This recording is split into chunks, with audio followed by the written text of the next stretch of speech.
Hi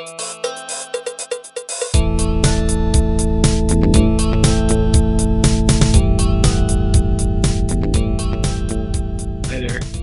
It's me again, Joseph Carruthers. Surprise. God forbid somebody else should look like me. Couldn't have two really handsome people. Anyway, um, once again, we're going to go a little sideways. Surprise again. We're going to go a little bit sideways because I'm helping a young writer reviewing her material, critiquing it, and also I'm part of a critique group, and I'm just basically that kind of guy. And one thing I noticed a lot, and I noticed in my own writing, is a lack of an inciting incident, both at the beginning of the story, the novel, the chapter, the scene, the short story, whatever. Now, an inciting incident is it basically asks the question, or answers the question, I should say. I'm reading this because what has happened here that makes me go, yeah, I want to find out, because that's really what stories are about. The reader finding out something that's going on in the story. Doesn't matter what genre it is. Romance. Are they going to be together? Are they not going to be together? What hardships do they meet along the way? How do they overcome them? Action adventure. What gets in the hero's, the protagonist's way? How does he or she defeat the whatever got in their way, get past it? Crime. The crime was committed. Who did it? How did they do it? Blah blah blah. So you have all these kinds of things going on.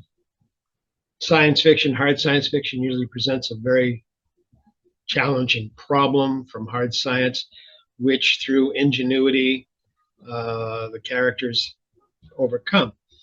So anyway, this young writer has a really nicely written, but not terribly interesting opening to the novel. Okay. So, hi dear, that's the wonderful Susan coming through. How do we handle this, or what do we do this? One of the best ways to do an inciting incident, to frame it, is basically have an interesting person in an interesting place doing something interesting. Simple enough. It's very simple, and it's kind of surprising me how few people do it, including myself at times, okay? And to demonstrate the fact that I don't do it all the time, two things. One, the original version, or the originally published version of Empty Sky, which was from 2016. First chapter is the moon. The moon pushed up from the horizon through the oaks and maples which dominated Michigan's Upper Peninsula forests. Her white-slippered feet pressed against the acorns and seedlings, casting little moon shadows upon the cold, mist-covered late October land. Through the cabin window, she saw a delicate flaxen-haired boy asleep upon a cot.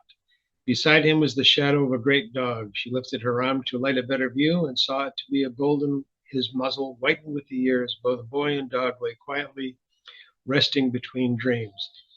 Deeper in the cabin's one room, her light revealed a man, by build and coloring the boy's father, twitching on another cot. She watched as dreams came and went, little black silhouettes, shadows in the darkness of night, opening and closing their multicolored, multifaceted crystalline eyes, kaleidoscopic gates which allowed humans passage from one dream reality to the next. Okay, there's a lot of information there. Definitely have set the scene. Is the character of the moon that interesting? Not to me, not really. Okay, it's the moon. The moon has some kind of humanish form, a female humanish form. Okay, she's walking around the Upper Peninsula of Michigan in the forest. Okay, there's a little boy with a dog, or a young boy, asleep on a cot, and across from him is his father. The other thing I will say, if I read further, if I read the rest of the first page, I would tell you that it is really beautifully overwritten. There's more here than one needs to keep going. But that's what happened. Now, in the rewrite, remember that in the rewrite, the 2023 version, we started with the cabin. Jamie woke to Shem's tail thumping his legs. The big golden retriever sat at the edge of their bed and stared out the cabin window. Jamie reached over the quilt and grabbed his tail. What, Shem? Outside, peepers and crickets chirped, raccoons chittered, possum and skunk hissed, owls hooted, and loons called. A wolf howled in the distance. Shem looked back at Jamie and whined softly. Jamie's tiny hand ran through his ginger hair and looked past Shem to the oak, elm, and pine of Michigan's Upper Peninsula forest. The moon, full and bright, illuminated the trees and the small one-room vacation cabin at their center. Shem go pee? Shem jumped off the bed and scratched at the door. Jamie glanced at his parents, Ellie and Tom, asleep in their own bed on the other side of the cabin, and put his fingers to his lips. Shh, Mom and Dad's sleeping, blah, blah, blah. Okay, better opening because we now have a person who's active, who's actually doing something. Jamie and the dog Shem. It's not that interesting. They're in a cabin and the dog has to go pee. So the little boy, and we are now showing he's little rather than telling you he's little, is going to take care of the dog and let him out to pee. Okay, fine. There is not much wordage in there because everything is more action oriented. The characters are doing things as opposed to the single character looking around, which, yes, that's a character doing something, but wasn't an interesting character. If it was an interesting place, it was purely because it was the moon doing it, which goes back to being an interesting character, blah. So, interesting person in an interesting place doing something interesting. If you get 2 of those 3, you're okay. If you get 3 out of the 3, you're gold.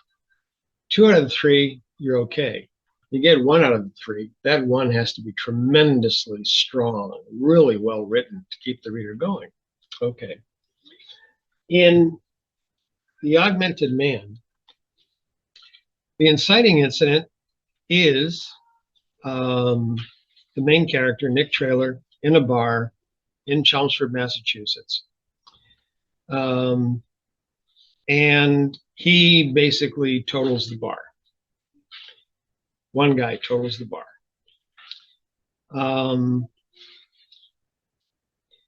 If you read that opening chapter, I'm not going to bother reading it to you, but if you read the opening chapter, I work really hard to let the reader know Nick Traylor, the main character, is basically a behemoth. He's a very, very large person. And closed his eyes and sat at the end of the bar where a cigarette burned cheap black Formica countertop met the wall. He eased himself onto the last stool, tucking into the corner in the dim light.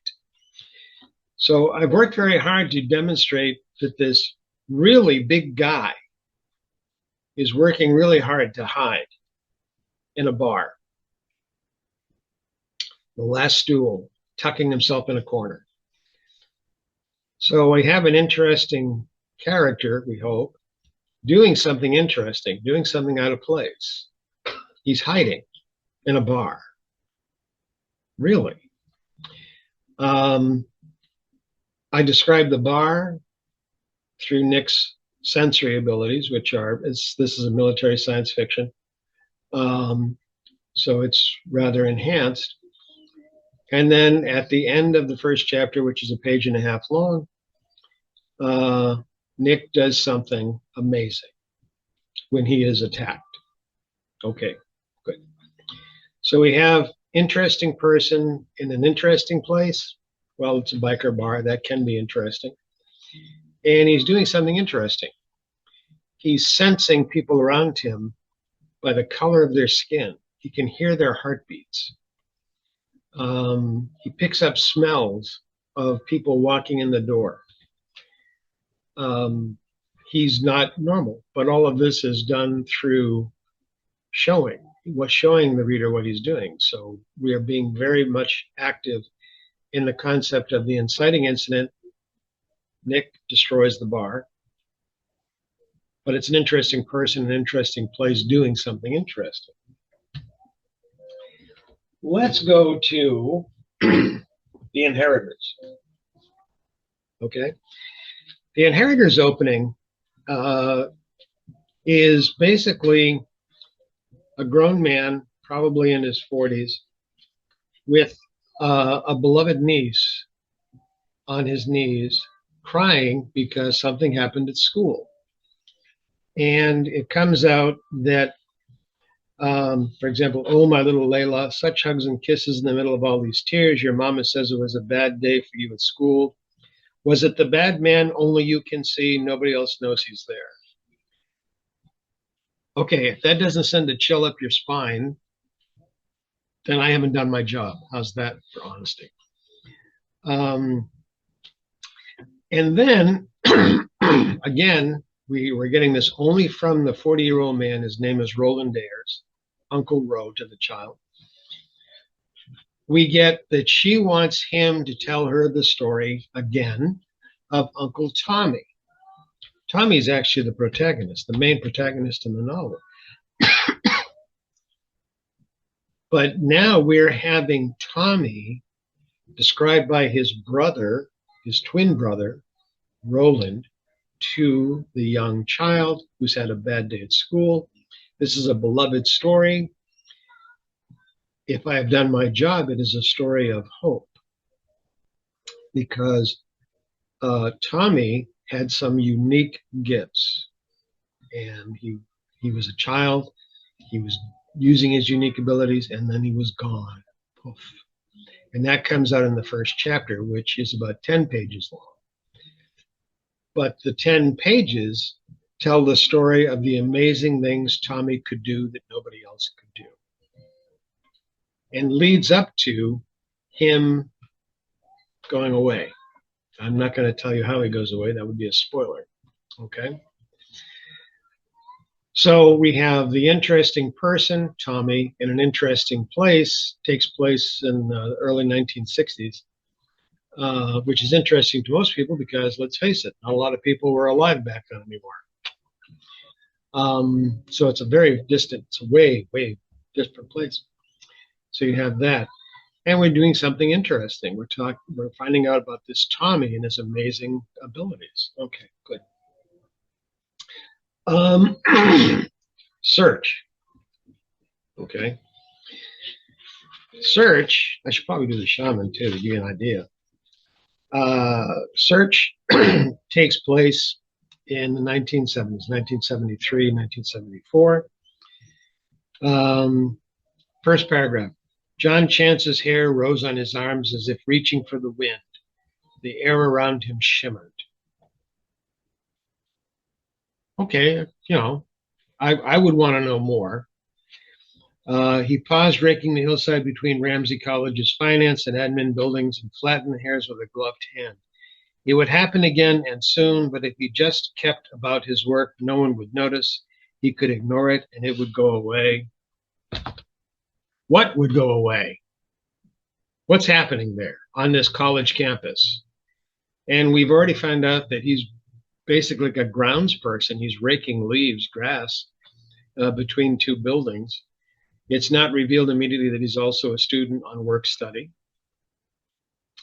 So again, we have something interesting happening. We have a seemingly average person in the first paragraph, but no, because it would happen again. What would happen again?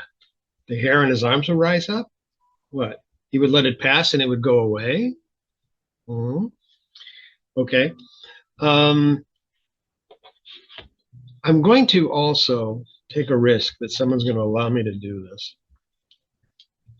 This is from chapter 1 of The Shadows Prelude by Adeline Andrews. I hope I pronounced her name correctly. The air carried the nostalgic scent of weathered paper and leather-bound volumes in the softly illuminated library. I don't know about you, but I'm there. She's given me so much sensory information. The air carried the nostalgic scent of weathered paper and leather-bound volumes in the softly illuminated library. Yeah, I'm in there. Towering shelves reaching from the aged wooden floor to the intricately adorned ceiling housed an extensive collection. Marcus, now get the character, stood in the dimly lit room, and as his fingers brushed against the spines, he felt the connection to the past, a thread linking him to the tales of those who came before him. I have a blog post I'm working on called Intro into the Mythic, and this nails it. This is an amazing opening because it takes the reader from here I am in basically my back room overlooking the woods to a very distinctive place. Anybody who's actually been in a library, a real library, yeah, weathered paper, nostalgic scent, leather-bound volumes, softly illuminated, towering shelves, extensive collection, dimly lit room. His fingers are brushing along the spine. So much wonderful sensory information here. And that tells him he's got a connection to the past, linking him to tales of those who came before him. Bravo, bravo, bravo. And I'm going to give you an example of something I wrote a long time ago, which sucks. This is a story I'm working on. It'll probably be in my Monday posts for the next month, called Fain's Eye. F-A-I-N-S-I. That has, go look it up.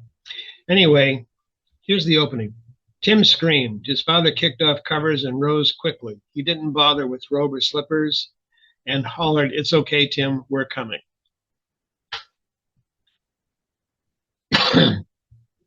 Does that really interest you? Because it doesn't really interest me. It does not excite me. It doesn't, okay, this kid's having a bad dream. We know nothing about him. We know his father is going to go help him. That's a nice thing. But there's not enough information there to keep me going. There's not an interesting place with an interesting person doing something interesting. No, none of that. There's no real inciting incident. The kid woke up from a bad dream. That's not an inciting incident. People do that all the time. Sorry to say. But this is the thing. In an inciting incident, you have to have something that tells the reader this is the reason you want to keep reading. Best way to do it, my opinion, interesting person in an interesting place doing something interesting. I hope I made that clear. I hope I've explained it. If not, leave a comment. I'd love to have people get back to me on these things. Because I'm an egomaniac. I like to think I'm helping others. Maybe that's egomaniacal. Anyway, once again, he searches for the stop recording key. Oh, there it is. Found it.